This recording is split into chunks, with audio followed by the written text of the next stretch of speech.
Hello guys, welcome to the Arohan civil service institute. तो guys आज हम डिस्कस करने वाले हैं यहाँ पे 18th ऑफ मार्च का द हिंदू एडिटोरियल। तो 4 आर्टिकल आए हैं आज, तो उनको डिस्कस करेंगे। 2 आर्टिकल काफ़ी अच्छे हैं, 2 आर्टिकल रेपिटेटिव हैं, तो उनके बारे में थोड़ा सा ओवरव्यू दे दूंगा मैं आपको, आप पढ़ लीजिएगा उन्हें। 2 आर्टिकल काफ़ी अच्छे हैं, उनके बारे में डिटेल में डिस्कस करेंगे। तो फर्स्ट आर्टिकल आ रहा है गाइस यहाँ पे वैक्सीन्स के regarding. Public trust is a key ingredient to successful vaccination programs. तो अभी इंडिया की एक वैक्सीन को यूरोपियन देशों में सस्पेंड कर दिया गया था क्योंकि उसको लगाने से थोड़ी प्रॉब्लम आ रही थी, लेकिन अभी उसका यहाँ पे सोल्यूशन निकला है। तो उसी के रिगार्डिंग ये आर्टिकल आया कि लोगों को ट्रस्ट करना पड़ेगा अगर उनको ये वैक्सीन यूज करनी है। पब्लिक ट्रस्ट इज अ की, तो उसी के बारे में बात की जा रही है। पढ़ते हैं, थोड़ा सा ओवरव्यू दूंगा मैं इसका आपको। तो guys, a little over 392 million doses of vaccines have been administered globally according to Bloomberg Vaccine Tracker, with India accounting for around 9% of them. India का 9% योगदान रहा है यहाँ पे जितनी वैक्सीन ग्लोबली गई हैं उनमें। In the last week there have been a flurry of reports from the Europe of blood quotes.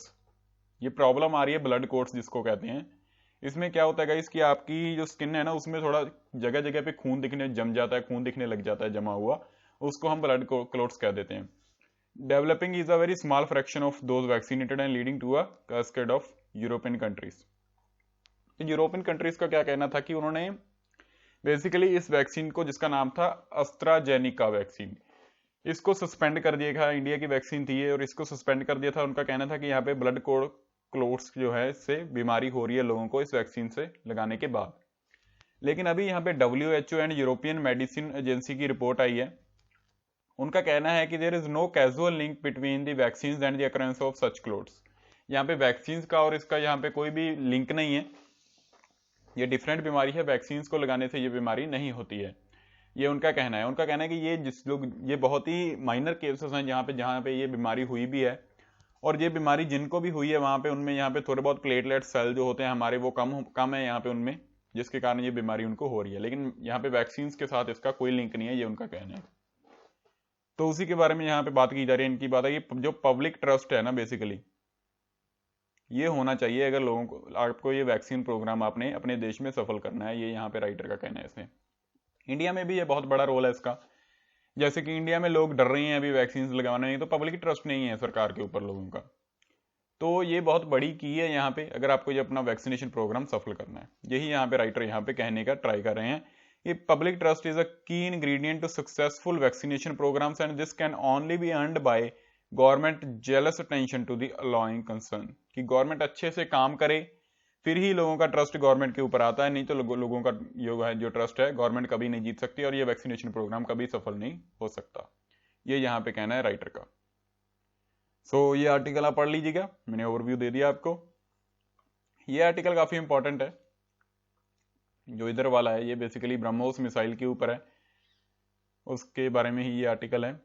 Aligning a missile deal with the destination Manila, India's emergence as a regional security provider will depend on the way it handles the BrahMos sale to the Philippines। तो अभी BrahMos missile को हमने export करने का फैसला किया था, और फिलीपींस ऐसा पहला देश बना है जिसको हम ये मिसाइल बेचेंगे।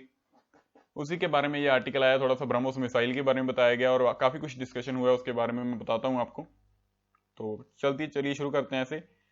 Earlier this month, India and the Philippines signed the implementing arrangement for the procurement of defense material and the equipment procurement।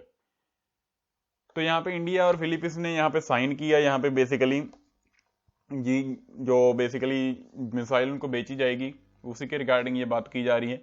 For sales of defence system such as highly anticipated export of BrahMos cruise missile through the government to government route. तो यहाँ पे basically जो हम government to government राउट के through यहाँ पे BrahMos missile जो है बेचेंगे फिलीपींस को, और फिलीपींस ऐसा पहला देश बना है जिसको हम इसका एक्सपोर्ट करेंगे। तो इसमें जो फीचर्स हैं पहले उसके बारे में बात की जा रही है कि जो फीचर्स हैं, पहले थोड़ा सा मैं ये बता दूं, potential export deal for India moves one step closer to the reality. तो इंडिया बेसिकली इसका एक्सपोर्ट शुरू करके इंडिया अपने डिफेंस एक्सपोर्ट को ग्रो कर रहा है।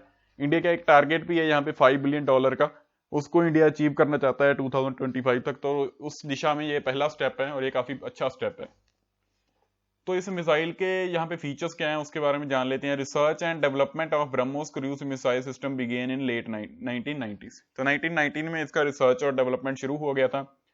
ब्रह्मोस एरोस्पेस लिमिटेड ये है, यहाँ पे ज्वाइंट वेंचर है ये basically defence research and development organisation DRDO and the joint stock company military industrial consortium NPO Mashinostroyeniya earlier known as federal state unitary enterprise NPOM of Russia. Basically एक Russia की कंपनी है, एक India की DRDO है, इन दोनों का joint venture ने मिलकर इस मिसाइल को बनाया है। This is the first supersonic cruise missile to enter service. ये पहली सुपरसोनिक मिसाइल है जो इंडिया में बनाई गई है, capable of attaining a speed of Mach 2.8। तो ये यहाँ पे मैक 2.8 की स्पीड ले सकती है, जो कि 3 टाइम्स है यहाँ पे स्पीड ऑफ साउंड। तो आप जान सकते हैं कितनी यहाँ पे तेज रहने वाली है ये missile. Sorry guys. BrahMos, while making it easier for it to target and neutralize advanced fighter jets such as Chinese J-20 fighter aircraft moving at less than Mach 2। तो चाइना का एक फाइटर जेट है, काफी मशहूर है, आपने सुना होगा J-20 फाइटर जेट। तो उसके मुकाबले ये जो है बेसिकली ये मिसाइल काफी तेज है और ये आसानी से यहाँ पे जो है बेसिकली टारगेट बना सकती है यहाँ पे इस फाइटर जेट को। तो उसके रिगार्डिंग यहाँ पे कहा जा रहा है कि ये चाइना के उस फाइटर जेट से काफी तेज है ये missile. Earlier naval and land variants of BrahMos were inducted into service by Indian Navy in 2005 and Indian Army in 2007। तो इसके यहाँ पे जमीनी और यहाँ पे पानी के जो वेरिएंट थे वो यहाँ पे इंडियन नेवी को दिया गया था 2005 में और इंडियन आर्मी को दिया गया था 2007 में, और इसका सक्सेसफुली टेस्ट कर लिया गया यहाँ पे इन दी नवंबर 2017 by Indian air force from its Sukhoi 30 MKI fighter jet. तो इंडियन एयरफोर्स ने इसका सक्सेसफुल टेस्ट कर लिया इन दी 2017 बाय Sukhoi फाइटर जेट। तो उसके बाद यहाँ पे बात की जा रही है कि एक्सपोर्ट, ये तो यहाँ पे थे फीचर्स इसके, क्या क्या फीचर हैं इस मिसाइल में। अभी बात की जा रही है कि एक्सपोर्ट जो इसका ऐसा गोल रहा है यहाँ पे इंडिया का, उसको भी अचीव करने में इस मिसाइल ने इंडिया की हेल्प की है। Advance and powerful capabilities of BrahMos not only augment the strength of Indian military but make it highly desirable product for other countries to procure as well. तो ये जो BrahMos मिसाइल है basically guys ये advance and powerful है यहाँ पे, और इसकी कैपेबिलिटी से इंडियन आर्मी तो स्ट्रांग हुई ही है यहाँ पे, but as well as other countries को भी यहाँ पे मजबूत बनाने में इसने हेल्प की है। और इसके कारण जो है इंडिया का एक्सपोर्ट जो है बेसिकली उसमें इंडिया ने अपना एक नया कदम उठा दिया है। Credibility of India as a defence exporter help to meet the target of 5 billion in defence export by 2000। जैसे मैंने आपको बताया था कि इंडिया का एक टारगेट है, उसके बारे में यहाँ पे बात की गई कि $5 बिलियन यहाँ पे इन दी डिफेंस एक्सपोर्ट बाय 2025 इंडिया का ये एक टारगेट है यहाँ पे जिसको इंडिया ने अचीव करना है। तो ये यहाँ पे उस दिशा में काफी अच्छा कदम है। तो इसका जियोपॉलिटिकल इंपैक्ट क्या रहने वाला है उसके बारे में बात की जा रही है अभी। Implications of Philippines becoming the first country to import the BrahMos would be wide-ranging and consequential in the Indo-Pacific। यहाँ पे BrahMos मिसाइल को एक्सपोर्ट करने वाली फिलीपींस पहली कंट्री बनी है यहाँ पे, और ये यहाँ पे कॉन्सिक्वेंट हो सकते हैं इसके इंडो पैसिफिक में, क्योंकि यहाँ पे आप जानते गाइस कि फिलीपींस का यहाँ पे चाइना के साथ बहुत बड़ा यहाँ पे रौला रहता है, कॉन्फ्लिक्ट रहता है इनकी टेरिटरी के ऊपर, क्योंकि यहाँ पे बेसिकली यहाँ पे टेरिटोरियल कन्फ्लिक्ट रहता है यहाँ पे इन दी साउथ चाइना सी। यहाँ पे जो बेसिकली साउथ चाइना सी है यहाँ पे चाइना कहता है कि ये एरिया उनका है, लेकिन फिलीपींस कहते हैं कि ये एरिया हमारा है। तो चाइना बेसिकली वहाँ पे अग्रेशन दिखाता है अपना, तो फिलीपींस ने उसको टैकल करने के लिए यहाँ पे इस मिसाइल यहाँ पे काफी हेल्प कर सकती है उसे। तो उसी के रिगार्डिंग यहाँ पे बात की जा रही है कि इसका जियो पोलिटिकल इम्पैक्ट क्या रहने वाला है। तो इसमें जो हर्डल्स रहने वाले हैं वो उसके बारे में बात की ऑथर ने यहाँ पे।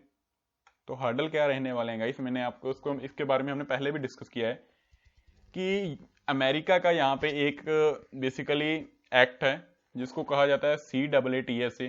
इसकी फुल फॉर्म है countering America adversaries through sanctions act. तो एक सैंक्शंस एक्ट है यहाँ पे, बेसिकली ये उन कंट्रीज के ऊपर लगाया जाता है जो भी यहाँ पे रशिया से कोई भी सामान खरीदते हैं, क्योंकि यहाँ पे यूएसए और रशिया की बनती नहीं है। तो यूएसए सैंक्शंस लगा देता है उस कंट्री के ऊपर जो भी रशिया से कोई भी सामान खरीदते हैं। ऐसा उन्होंने यहाँ पे टर्की के साथ भी किया है, चाइना के साथ भी किया है, क्योंकि उन्होंने यहाँ पे S-400 एयर डिफेंस सिस्टम खरीदा था रशिया से। तो जो अभी ये ब्रह्मोस मिसाइल बनाई गई है इसमें भी रशिया का बहुत बड़ा हाथ रहा है। ये ज्वाइंट वेंचर था बेसिकली, डीआरडीओ और रशिया की एक यहाँ पे एंटिटी है और यहाँ पे एक कंपनी है उनके द्वारा बनाई गई है।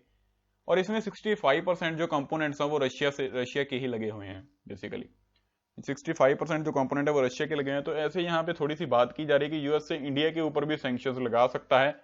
तो इसके बारे में ऑथर ने यहाँ पे बताया है under his act, sanctions act.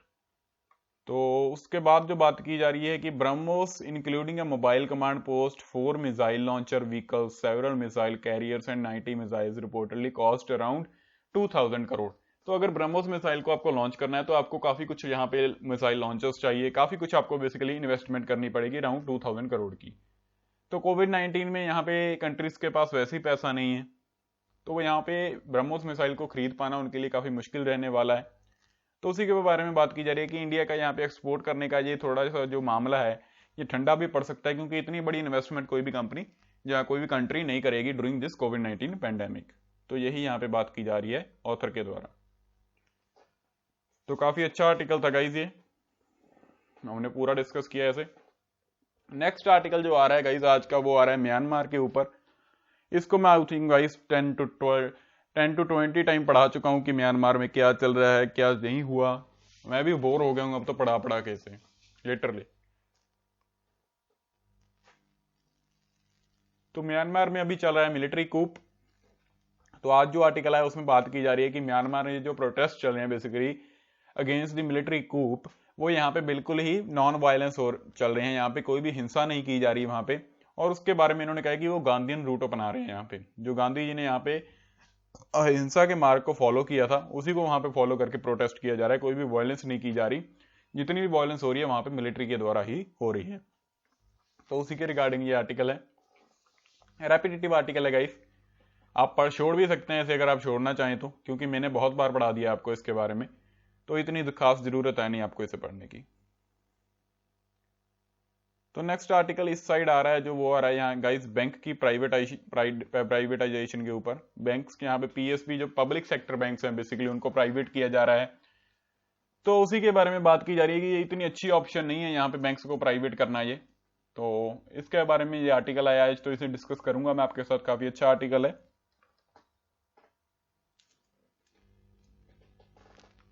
चलिए शुरू करते हैं इस आर्टिकल को। In the recent budget session, the Union government announced its intent to privatize public sector bank while improving efficiency.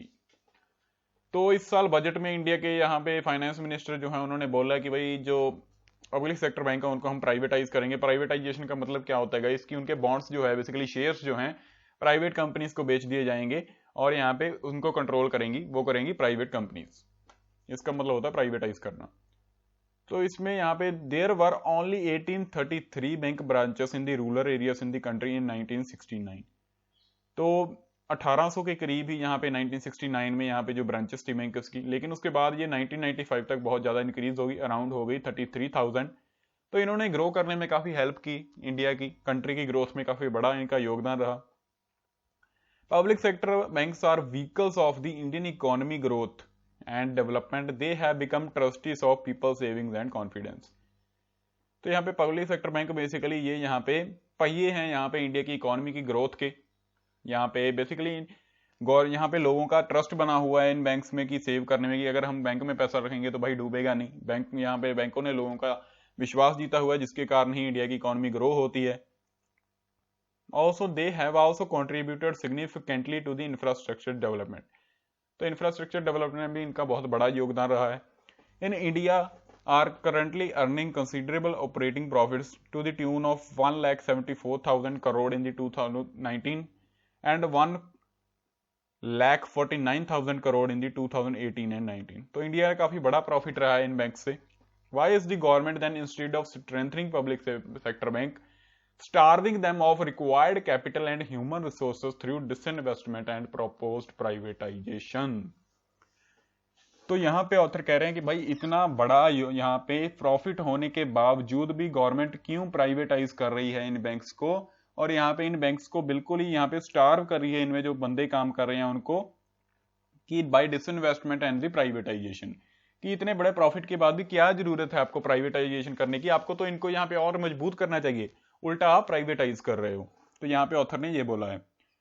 तो इसका जो कारण रहा है वो बेसिकली यही रहा है, इन्होंने जो कारण दिया है गवर्नमेंट ने इसका कि प्राइवेटाइज हम क्यों कर रहे हैं, उसका ये कारण दिया है basically NPS, non performing assets जिसको कहते हैं हम, कि बेसिकली अगर कोई भी इंडस्ट्रियलिस्ट है जो जो लोन ले लेता है यहाँ पे बैंक से, तो वो लोन चुका नहीं पाता, तो वो लोन डूब जाता है। तो बैंक को उस डूबने से बचाने के लिए यहाँ पे गवर्नमेंट को पे करना पड़ता है। तो गवर्नमेंट का कहना है कि भाई हम इसको बाहर निकल रहे हैं, हम इससे, इन्होंने गवर्नमेंट ने साफ कह दिया कि हम भाई बाहर निकल रहे हैं ऐसे, हम आपको प्राइवेटाइज करेंगे। बेसिकली एनपीएस के कारण ही ये हो रहा है कि जो लोग लोन ले लेते हैं उसके बाद लोन वापस करते नहीं, यहाँ पे बैंक का पैसा खा जाते हैं। तो उसी के कारण इन्होंने कहा है कि भाई अब हम इसको प्राइवेटाइज कर देंगे, प्राइवेट कंपनीज अपने आप इसके ऊपर काम करेंगी।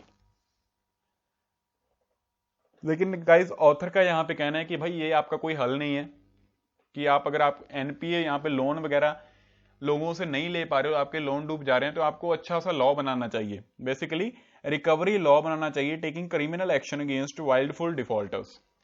तो अगर आपको रिकवरी लॉ बनाने चाहिए, अगर आप किसी को भी लोन देते हो तो आपको उसका कोई ऐसा डॉक्यूमेंट या कोई ऐसी प्रॉपर्टी लेनी चाहिए, उनको द्वारा यहाँ पे उनको साइन करवाने चाहिए कि आपको उसके बाद अगर वो आदमी पैसा लेकर भागता भी है तो आप उसकी वो जमीन से या उस प्रॉपर्टी से अपना लोन रिकवर कर पाए, और आपको यहाँ पे क्रिमिनल एक्शन लेना चाहिए उस डिफॉल्टर के अगेंस्ट यहाँ पे जिसने ये आपका लोन वापस नहीं किया।